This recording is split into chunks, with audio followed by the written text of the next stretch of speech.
Chefs को अब बढ़ावा मिल रहा है, शेफ्स को अब सेलिब्रिटी स्टेटस मिल रहा है। हमारा देश कई मायनों में बदल रहा है और खासकर इस मायने में बदल चुका है जहां पर एक शेफ को एक बावर्ची से कंपेयर नहीं करा जाता।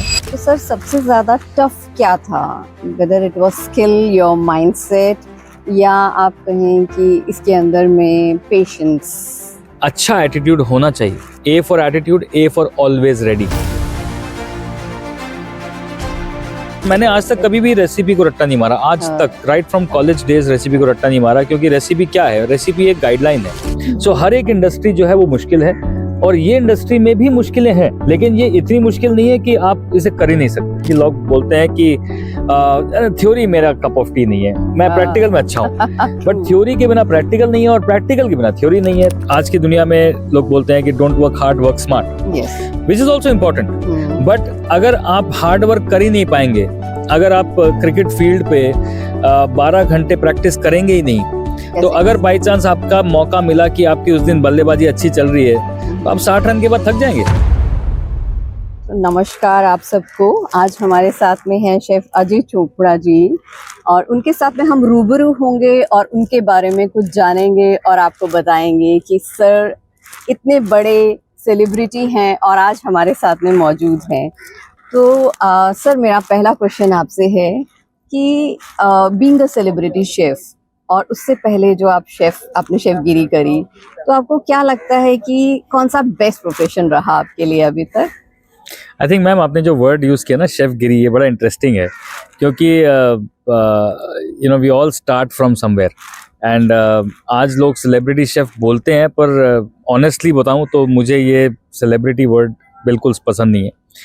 क्योंकि आजकल लोग शेफ छोड़ के पहले सेलिब्रिटी बनने की कोशिश में ज़्यादा लग गए हैं।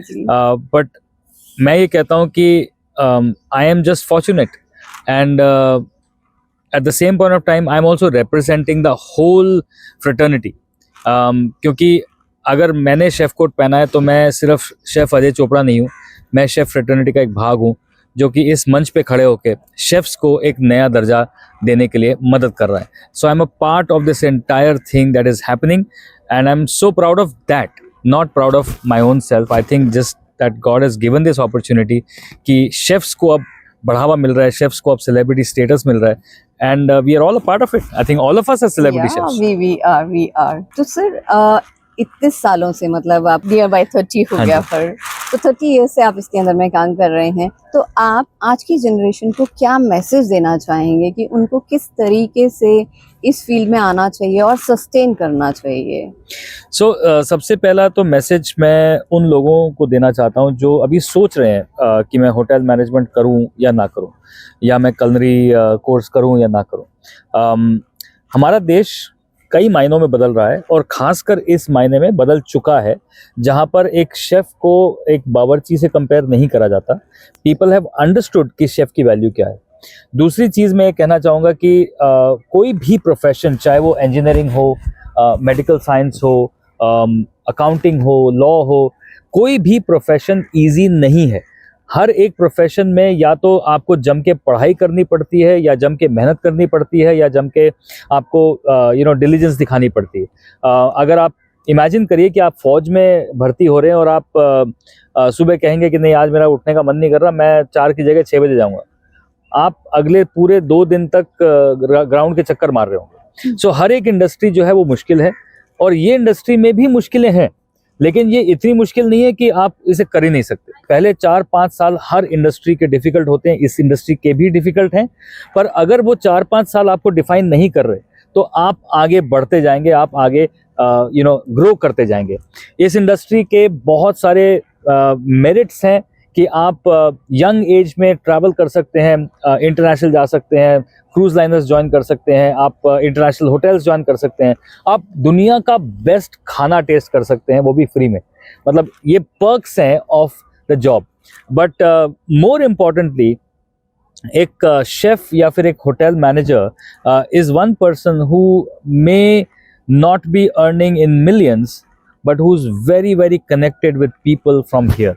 सो it's your choice that you have to decide कि अगर आप वो इंसान हैं जिसको सर्व करना अच्छा लगता है, दिल से सर्व करना अच्छा लगता है. You have a passion for doing things correctly, you have passion for making and creating new things, then this is your line. Right, thank you very much sir. तो सर सबसे ज्यादा टफ क्या था, whether it was skill, your mindset, या आप कहें कि इसके अंदर में patience?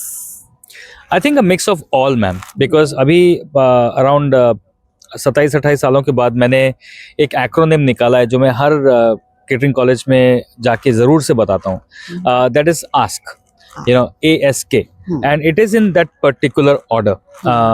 A for attitude, S for skills, and K for knowledge. Now हम लोग बड़ी आसानी से बोल देते हैं कि इसका एटीट्यूड बड़ा अच्छा है या इसका एटीट्यूड बड़ा अच्छा नहीं है.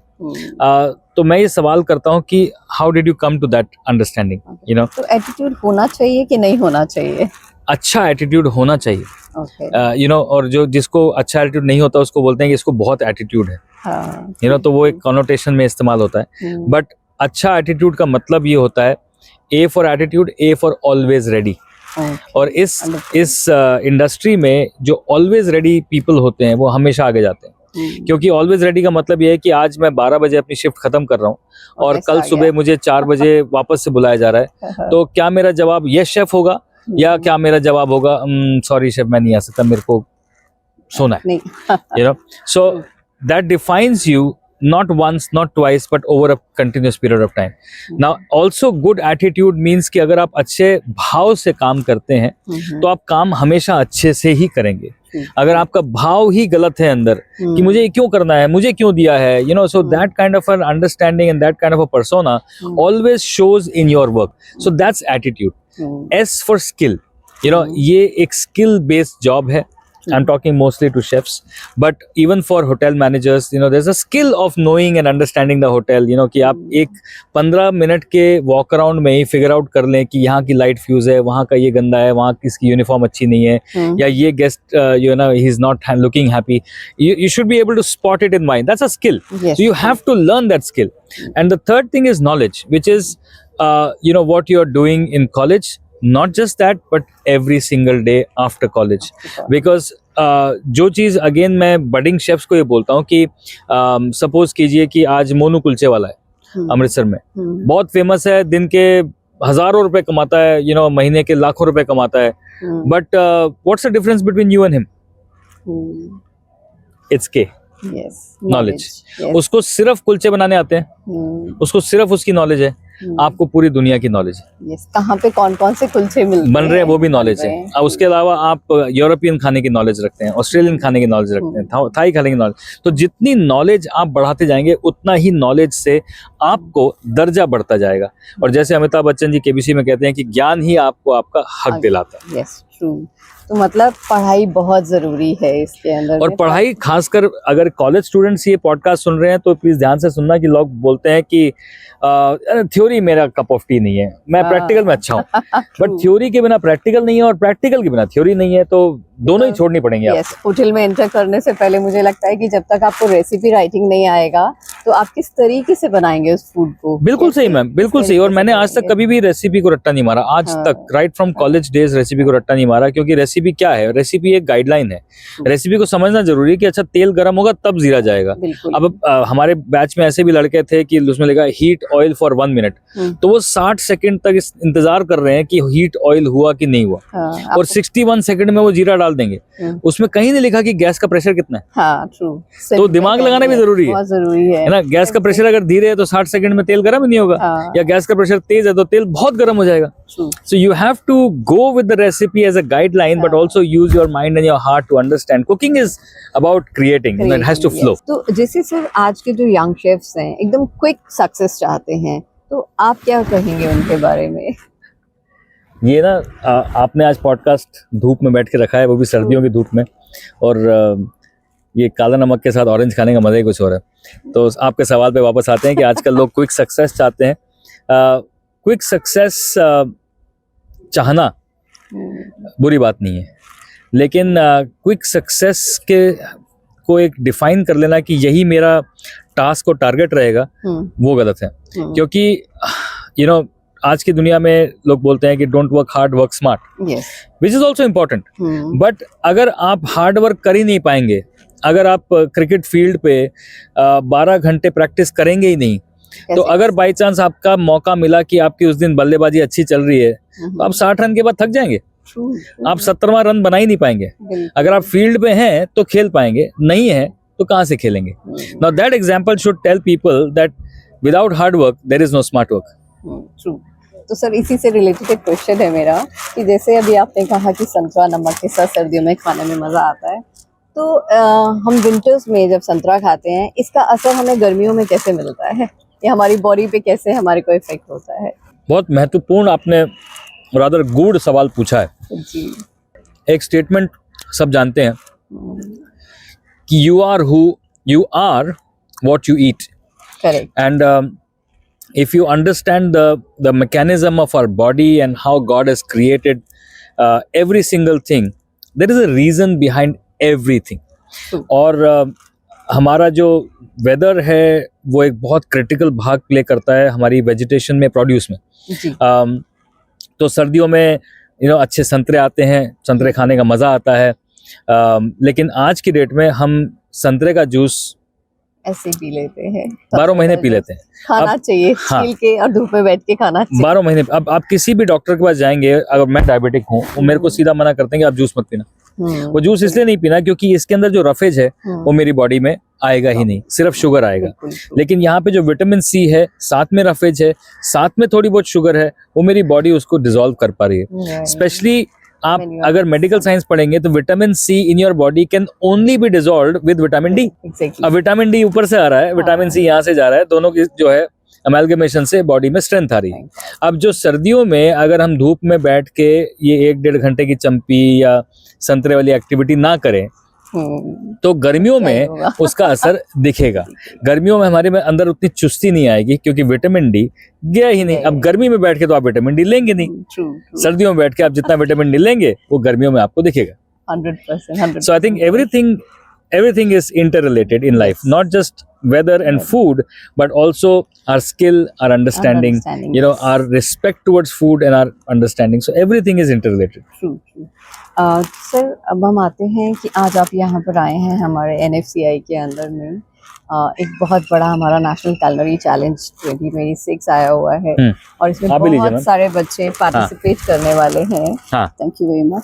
तो आप किस तरीके से उनका जजमेंट करेंगे on their creativity, on their innovation और on their communication skill?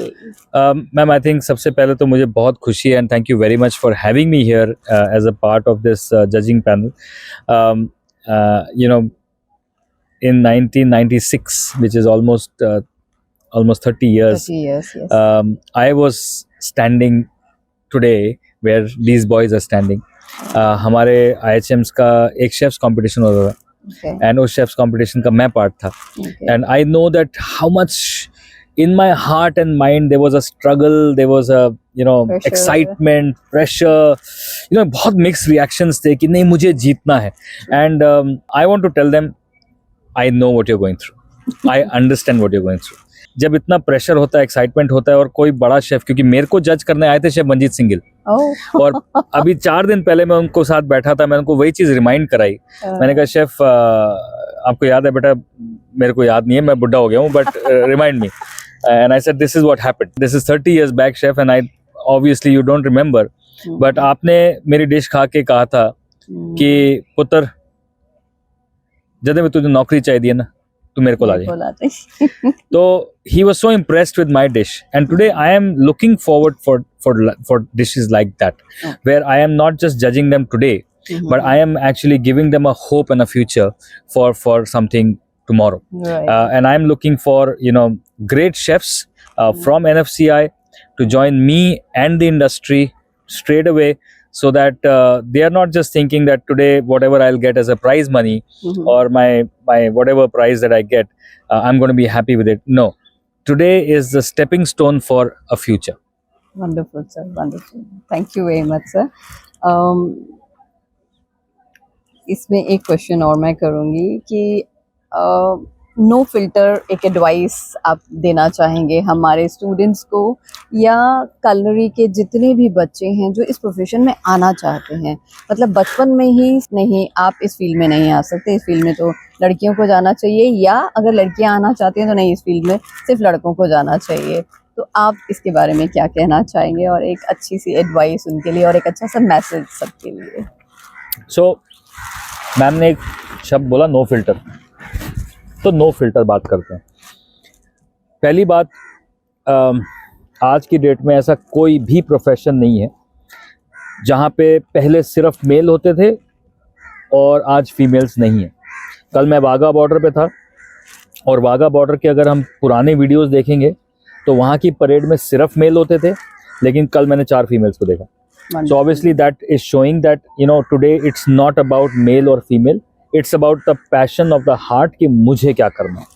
So अगर दिल में ऐसी एक आग जली हुई है कि मुझे शेफ बनना है, तो जैसे मैंने अपने घर से लड़ाई कर ली थी कि नहीं, आप लोग जो भी करना है कहो, मेरे को तो शेफ बनना है। And my mother was not happy with my decision. मतलब नो फिल्टर की बात हो रही है तो चप्पल मारी थी मेरी मम्मी ने मुझे, बावर्ची बनेगा? मैंने कहा हाँ बावर्ची बनूंगा। But somewhere I had decided in my heart and I said no looking back. My dad help me and he said okay do what you want to do. So I am sure कि जब आप निकलते हो इस journey पे, अगर आपके साथ कोई है या नहीं है, आपकी सोच, आपका विश्वास और परमेश्वर आपके साथ है। Go for it. If you have that passion you will make something big out of it. Thank you very much sir. और लास्ट में एक क्वेश्चन, NFCI में आके आपको कैसा लगा? मैम NFCI में आके मुझे सही में बहुत अच्छा लग रहा है, because every hotel management college today is grooming the young generation, the next generation, to create something which is going to be industry ready. And what I love about you and the whole faculty that I've met, that आप लोग सिर्फ सतह पे काम नहीं कर रहे, आप लोग इनग्रेन्ड हैं और वो दिख रहा है, आपकी बातों से दिख रहा है, आपके कॉलेज को देख के दिख रहा है, आपके स्टूडेंट्स को देख के दिख रहा है कि you are really bothered about the last detail of their life. And अगर हमारे टीचर्स और हमारे ग्रूम करने वाले ऐसे हों तो हो ही नहीं सकता कि जो फ्रूट है वो अच्छा ना हो। क्योंकि मेरा एक सिंपल सा फिनोमेना है मैम, 30 साल के बाद कहते हैं कि इस इंडस्ट्री में कि आप कैसे जांच लेते हो लोगों को, तो मैं उनको ये बोलता हूँ कि अगर आप चावल की मंडी में जाते हो तो आप चावल की बोरियां नीचे फैला के नहीं देखते, आप ऊपर का सिर्फ कण देखते हो और उससे समझ में आता है कि ये बोरी में चावल कैसा है। और दूसरी चीज ये है कि किसी भी पौधे को आप देखते हो तो you do not go to the root, you look at the fruit. So if the fruit is beautiful, the root is healthy. If the fruit has got some blemish, then the problem is not in the stem, not in the fruit, but in the root. So I think यहाँ पे जो आप root level पे काम कर रहे हैं, वो root को beautiful बना रहे हैं, तो fruit obviously अच्छा होगा ma'am. I'm so confident about that. Thank you very much, sir. Thank you for being with us.